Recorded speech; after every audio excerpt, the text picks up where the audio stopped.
Right, so yet another of our MLA conditions. So we're looking at spinal pathology. So we're going to take it in all together. So when we think of spinal pathologies, we're going to talk about spinal fractures, which involve the vertebrae. We're going to talk about some degenerative change, which is very, very common in the spine. We're going to talk about spinal cord problems.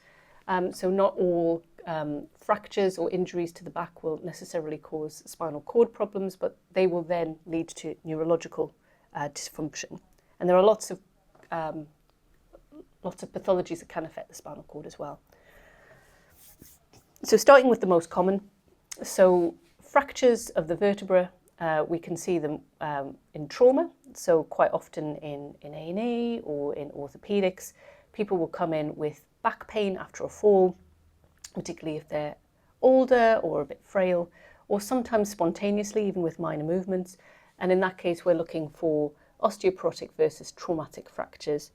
So as with an aging population, increasing people having osteoporosis or fragile bones, you can get something called wedge fractures, and that's where there is a collapse of the anterior spinal column, and you get a sort of almost like a wedge of cheese, like this. I don't know why I think a wedge of cheese. I clearly just want some cheese, and that can cause really severe pain, which is very, very localized. So patients will say that it's just here, and they'll point to the level on the back, and if you palpate gently down the spinal column, you'll be able to find the causative vertebrae. If you have a lot of these, you can get a loss of overall height or spinal curvature, and you see this in older people who have bad osteoporosis. And we manage these conservatively. There isn't really a surgical therapy for this. So you would give people care for their bones. So you would give them bisphosphonates. You'd make sure they have enough vitamin D, calcium, that their diet is sufficient, and you would obviously give pain relief. Now, if there's significant trauma or a fall, then you need to do imaging quite urgently. And if there is neurological compromise, you need to think about whether or not there's a spinal cord injury. So what are red flags in the context of back pain, particularly if somebody's coming in acutely? So if somebody's had a fall or somebody's been in a car accident or something like that, then that's obviously a red flag, and you should consider good imaging, a CT or an MRI. If somebody has fever, so we can see things like discitis, where you can get infection of the discs between the spinal vertebrae. That can cause devastating neurological injury if not treated. And again, you can feel tenderness when you palpate over the vertebrae. Weight loss, think about malignancy and spread of metastases to the bones. Bowel or bladder incontinence, that suggests that the spinal cord is involved. If somebody is below 20 or above 50 years old, you see less musculoskeletal mechanical problems in those age groups, and you would have to think about things like infection or malignancy. And if symptoms persist for weeks and weeks without remission, or they are distressed at night when lying down with back pain, then consider a significant cause like a fracture, malignant problem, or infection. So in terms of management of spinal trauma, an X-ray will show you a wedge fracture or a burst fracture.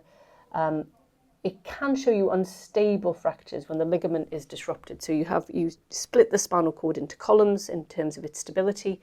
And if you have ligament disruption and the ligaments aren't able to hold the vertebrae in place and support the spinal cord and protect the spinal cord, then that is probably indication to see a spinal surgeon, because that may need to be stabilised.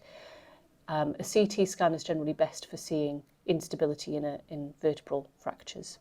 An MRI scan is best for disc prolapse, because obviously it sees soft tissue well, and hematomas. You can get hematomas after trauma. You can get it also after interventions like a lumbar puncture. And immobilization is important if you suspect an unstable fracture, and then they might need operative fixation from a surgeon. If there's a big protruding disc and people are getting neurological features because it's pressing on the spinal cord, then you need urgent decompression. So spinal cord injury. So a fracture might just be limited to skeletal structures, and as a neurologist I find that reassuring, although I appreciate it's very, very painful. If it's unstable or severe, or there's other encroaching issues like a malignant metastasis or a big hematoma that's growing, you can get pressure or damage to the spinal cord. Now, injury to the spinal cord can cause significant disability and sometimes death. So if you have a high cervical injury, so we're thinking like above sort of C3, that can affect the respiratory drive. So the phrenic nerve is supplied by C3. If you are unable to drive your diaphragm, if you're unable to move your diaphragm and expand your chest, you do not breathe. And you're looking at either death quite quickly or requiring ventilation. Lesions above C7 generally are pretty dependent because they can't use their arms or legs to gain any independence. If you have a lesion at C7 or below, you often have arm function to allow you to transfer from bed to wheelchair, which in the context of a spinal cord injury is really significant. So myelopathy is the term we use for a spinal cord syndrome. So a spinal cord syndrome, we talked about this before, it's upper motor neuron, and the exception is cord requiner syndrome. I'll come to that.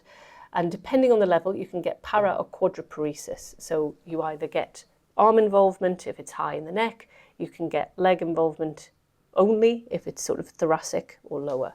And you get a sensory level, depending on where it is, and extensor plantars. So toes go up, and also you can get a Hoffman's where the fingers can go up as well if it's high enough.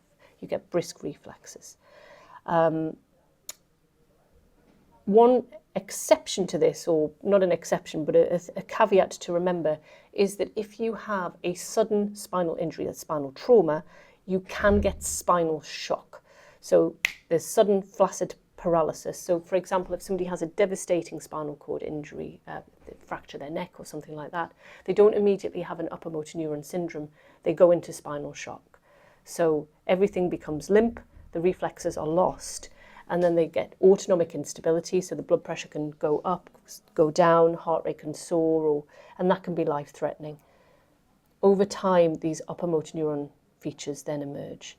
But that can mean that in the hyperacute phase, you can miss spinal cord injury. So it's important to recognise in the context of somebody who may have had a significant injury, who is paralysed, and they have lower motor neuron features, they may have had a central issue with spinal shock. Okay? So the pattern of weakness is pyramidal, so i.e. goes through the decussation of the pyramids. So pyramidal weakness is weakness of leg flexion, arm extension. Sphincter symptoms are very likely. Even in cervical, you're going to have some sphincter symptoms. There can be asymmetry. So you may have bilateral arm weakness, bilateral leg weakness, but if the lesion in the spinal cord is slightly shifted to one side, you might have predominant right arm and leg weakness, and the left might be slightly stronger. So, for example, if you have an inflammatory lesion in the spinal cord, it isn't necessarily always in the middle, it can be at any area, and you might have much more asymmetric picture than you would expect for an MS lesion, for example. Para-infective lesions are also something that we see, so that's where we get inflammation of the spinal cord at varying levels. It can be a short segment or it can be very long, and you can see it after certain infections. It doesn't tend to be due to the infection itself, but an inflammatory response after an infection. So radiculopathy, that's the impingement of nerve roots as they leave the foramina. Very, very painful generally, tends to be the result of wear and tear. So a lot of people with a bad neck, they'll get some radiculopathy going down into the arm. It tends to be a deep ache in the arm or leg, stabbing, pain on movement. It's relieved by rest. People often describe it as toothache of the arm or leg, and sciatica is the radiculopathy that everyone's heard of. So the sciatic nerve, if it's impinged, you get sciatica or radiculopathy of the sciatic nerve down the leg, down the back of the leg. The weakness and numbness is according to the area that nerve root supplies, and you might get a localised reflex loss. So if it's a C7 radiculopathy, you might lose your tricep jerk, or it might be reduced. So other causes of cord injury other than trauma. So you can get a spinal stroke. So it's not common. So about 1% or 0.5% of all ischemic strokes are spinal. And it's, again, sudden onset, hyperacute. It can be precipitated a bit by twisting or trauma that disrupts the blood supply to the spinal cord. Again, higher if you've got vascular risk factors. Posterior spinal artery supply, much less common. It's 1/3 of the cord, and that would only give you dorsal column issues, so vibration sense and joint position sense. Much more common, the anterior spinal artery supply, which supplies 2/3 of the cord and supplies everything except vibration sense and joint position sense. So generally, if you have somebody who has a sudden onset, complete paresis of the arms and legs, for example, if they have risks like AF, and if you examine them, they've lost feeling, they've lost all movement, but they can feel vibration sense in their toes, the likelihood is there that they've had a spinal stroke. Radicular pain is common, and you can get this spinal shock followed by the upper motor neuron signs. And you need to exclude treatable things. So if somebody has had a bit of trauma or twisting, it's important to make sure that they don't have a disc or a bleed or anything like that. The diagnosis is often that of exclusion if you don't get a good history. Imaging is often less helpful than you would expect, but you can sometimes see changes on stir sequence and DWI, but much less than in the brain. You can get a secondary spinal stroke, so that's where the disruption of blood supply to the spine is damaged, and that can be life-threatening. So an aortic dissection can cause a disruption of blood supply to the spinal arteries. So if there is a history of sort of significant tearing, abdominal or shoulder pain, then I will get an aortogram to make sure they don't have that. And the treatment is as per usual cerebral stroke once secondary causes are excluded, like a dissection. And this is a very good example of of imaging showing an anterior spinal stroke following AAA surgery. So that was disruption of the aorta. Disc prolapse, this is the one everyone's heard of. Lumbago is the other name for lower back disc protrusion. So the intervertebral discs protrude, they compress onto the spinal cord, causing myelopathy. You get sensory problems, you get motor problems. You can drop your reflex at the level of the disc protrusion, but you get brisk reflexes below that. And you can get sphincter symptoms even if it's high up, but it's most profound if it affects the caudal equina or the conus medullaris. Now, let's talk about caudal equina, the horse's tail. So the reason that we have a caudal equina is because after L1, we don't really have a spinal cord anymore. It's all just nerve roots, and they go down like a sort of hairs, like a sort of a nerve bundle, and they go down through the spinal canal and then exit further down. And that's because our spinal cord is shorter than our vertebral canal.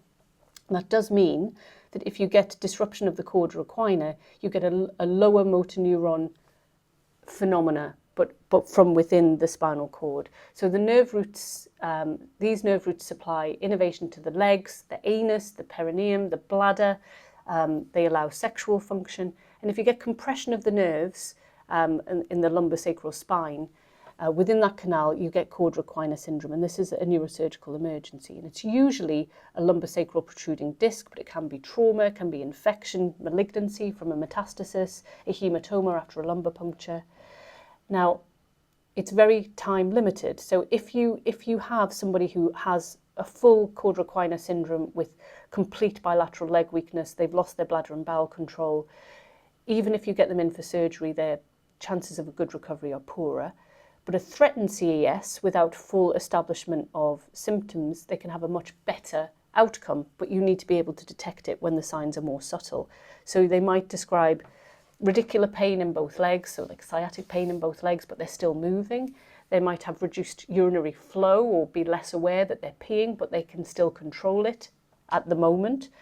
They might have some altered perineal sensation, but they can still feel, but it just doesn't feel quite right.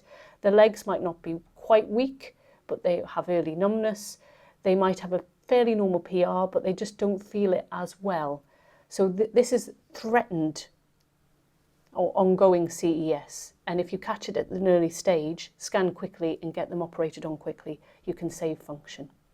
And here's just an example of an L5S1 disc protrusion causing caudal equina syndrome. So, spinal injuries, you should assess them quickly and ideally with stabilization. So for a neck, a collar, or unstable fractures, you need to do imaging. So there are lots and lots of causes of myelopathy or spinal cord injury. It can be traumatic, it can be ischemic, vascular, can be inflammatory, can be structural. the trajectory or how quickly it came on and how it's progressing is helpful. So if it's sudden onset and then it's at its worst, vascular. If it progresses gradually over 2 to 3 days, inflammatory. If it's extremely painful and it hurts when you move around and you've got lots of arthritic problems, it's probably musculoskeletal or a disc problem. And remember that cord recliner is an emergency, and subtle signs can mean impending and progressing damage rather than a minor issue. So have a low level of suspicion to image and speak to a surgeon.